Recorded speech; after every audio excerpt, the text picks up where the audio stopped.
Assalamu alaikum, урматтуу бага сүрүүчүлөр.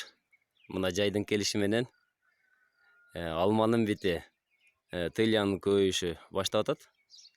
Мурдагы күнү ушул алмада тылья жок болчу. Мурдагы күнү. Бүгүн уже жүздөйүн алып келип жайгаштырыптыр. Көрсөтөйүн. Мынакей жалбырактын артында жайгашыптыр. Кумурскалар ушулардан согун алып атат. Кумурска менен тылья бири-бирине тандем менен иштешет. Кумурскаларга тылья сок берет. Ак кумурскалар болсо буларды жаңы орунга алып барып жайгаштырышат.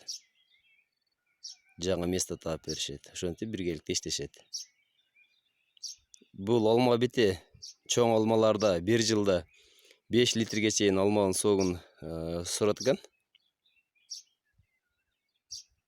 Ошентип алманы жабыркатат. Мында көрдүңүздөр, мынакей. Уже жүздөйүн алып келип коюптур, мурдагы күнү жок эле бул.